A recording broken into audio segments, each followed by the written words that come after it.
Salut à tous, c'est Samuel, nouvelle vidéo aujourd'hui de notre partenaire The Prop Maker. Il m'a donc envoyé de nouveaux produits à vous faire découvrir et on regarde ce que j'ai reçu aujourd'hui. Comme d'habitude, eh bien, je découvre en même temps que vous. J'ai pas déballé, j'ai pas testé, je veux toujours me laisser la surprise. Si les produits The Prop Maker vous intéressent, eh bien, comme je vous l'ai expliqué dans la vidéo précédente de l'Arc Reactor, il y a désormais un site internet qui existe. Facilité de paiement, paiement par carte bancaire, paiement par PayPal. Tout est vraiment hyper bien structuré maintenant. Je vous laisserai dans la description de la vidéo le lien du site internet. Bouclier, casque, gants, produits dérivés de tous vos super-héros préférés DC, Marvel. Vous pourrez aller voir tout ce que vous avez envie sur The Prop Maker. Aujourd'hui, qu'est-ce que j'ai? Eh bien, on va découvrir ça ensemble. Petite boîte, deux petites boîtes. Alors, ce que je reçois souvent, ce sont les prototypes pour vous les faire découvrir. Je reçois les produits souvent à l'avance. Et comme toujours, eh bien, je vous dis ce que j'en pense, bien, pas bien, toujours tout en totale transparence. Alors, dans le premier carton, alors, on va voir le socle. Ben, je pense qu'on va parler aujourd'hui de l'œil d'Agamotto, qui est donc eh bien, le pendentif de Doctor Strange. J'ai un socle qui est en métal, très froid, donc totalement en métal, bien structuré, sur lequel on va pouvoir poser l'œil. Je vois en dessous eh bien, un petit port USB classique qui permet de recharger du coup le socle, et en dessous un petit switch qui se trouve juste là. Ok, petit switch qui nous donne eh bien, une lumière verte qui va certainement illuminer. Ah ouais, la vache! Vous voyez, quand je mets ma main, attendez, j'essaie de vous montrer, voilà, quand je mets ma main, le petit laser vert fonctionne quand même super fort. Donc je suppose que ça va illuminer eh bien, l'œil d'Agamotto lorsqu'on va le poser dessus. Mon petite déception, c'est que le petit switch soit en dessous, ce qui veut dire que pour l'allumer, il faudra retirer. Ouais, c'est un petit peu con, il faudra retirer l'œil, à moins qu'il s'aimante et qu'il tienne super bien, activer le petit bouton puis le reposer. Je trouve qu'avoir le petit bouton dissimulé quelque part dans le métal aurait été plus ingénieux, clic clic, et ça s'activait plus facilement. C'est un détail, mais je suis toujours pointillé sur tout, je préfère vous le dire. Donc pour allumer, on a le petit bouton qui est ici, et c'est bien par contre que ce ne soit pas des piles, c'est un port USB, donc on pourra le recharger facilement sans devoir changer toutes les X temps les petites batteries. Alors, ici dedans... j'ai l'œil d'Agamotto. Hop, ça je vais mettre de côté. C'est très lourd, métal également. Ah ouais, par contre là c'est quand même de vachement belle qualité. J'en ai déjà vu des yeux d'Agamotto ou l'œil d'Agamotto. Et au niveau du tressage, au niveau de la cordelette, c'était pas super quali. Ici c'est très joli, hein. Vraiment très joli, hein. Ouais, c'est pas mal géré, pas mal géré. On peut le mettre comme ça. Le machin il s'ouvre. Vous imaginez, vous faites ça et le machin il s'ouvre. C'est un rigolo dingue. Hop, alors je regarde. Donc tout en métal pour la coque. Au niveau du bosselage, etc., c'est bien géré. On a l'impression qu'il a vécu dans le temps. Donc le paint or est bien géré également. On a un joli shading noir pour faire l'effet usure. Et par devant, on a l'œil d'Agamotto avec tous les petits cerclages qui ressemblent très fort à la fenêtre de New York de Doctor Strange. Et l'œil se trouve au centre. Ça s'ouvre. Je vois que ça clicote, donc ça doit s'ouvrir.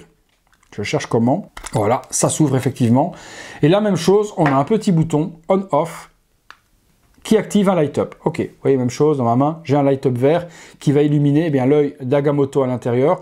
On peut également, je vois avec les petits flaps qui sont ici, refermer l'œil. Ok, effectivement, on peut refermer l'œil si on veut de l'intérieur et on peut le réouvrir aussi de cette manière-là pour l'ouvrir complètement. Donc ça, c'est plutôt pas mal fait. C'est manuel, par contre, c'est pas automatique. Donc je suppose que si je remets ça vers l'arrière,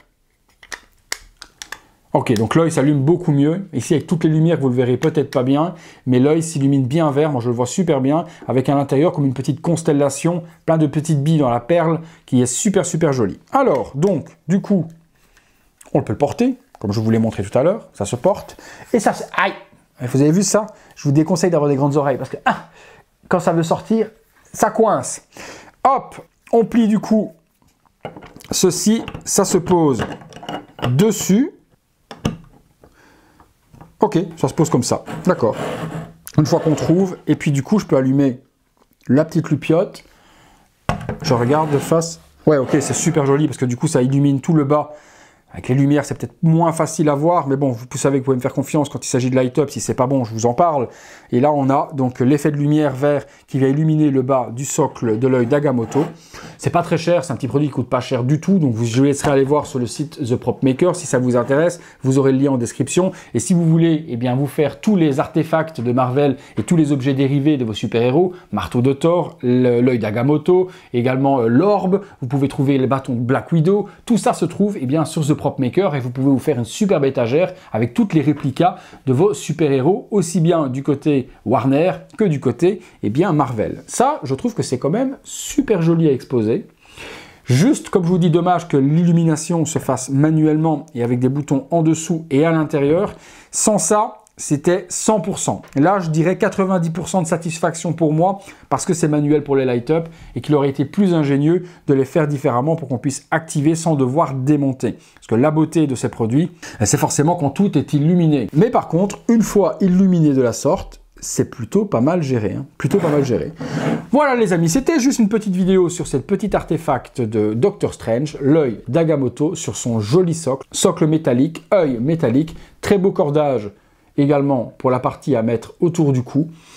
Belle petite réplique. Voilà les amis, vous me direz ce que vous pensez dans les commentaires de l'œil d'Agamotto. Si ça vous a plu, je vous invite à me lâcher un gros like. Abonnez-vous également à la chaîne sur le bouton qui se trouve juste en dessous. Activez la petite cloche et toutes les notifications afin d'être alerté en temps réel de ce qui se passe sur la chaîne. Merci encore à tous, nous avons passé les 48 000 abonnés. La route vers les 50 000 n'est plus très proche. Je pense que en tout cas, actuellement, je prends 1000 abonnés par mois, que d'ici le mois de décembre, peut-être pour la nouvelle année, nous devrions peut-être être à 50 000. Ce serait un super beau cadeau de fin d'année. Donc n'hésitez pas à partager la chaîne, n'hésitez pas à parler de la chaîne YouTube, demandez aux personnes dans votre entourage s'ils sont fans de ce type de produit, ça, les figurines, les statues, eh bien de s'abonner, publier un maximum afin qu'on puisse atteindre les 50 000 bientôt. Et pour les 50 000, je pense que je vous réaliserai un très beau concours public pour que vous ayez un très beau lot à gagner. Merci encore à tous de m'avoir suivi et comme je vous l'ai dit, tous ces produits se trouvent dans la description sur The Prop Maker. À bientôt pour une prochaine vidéo.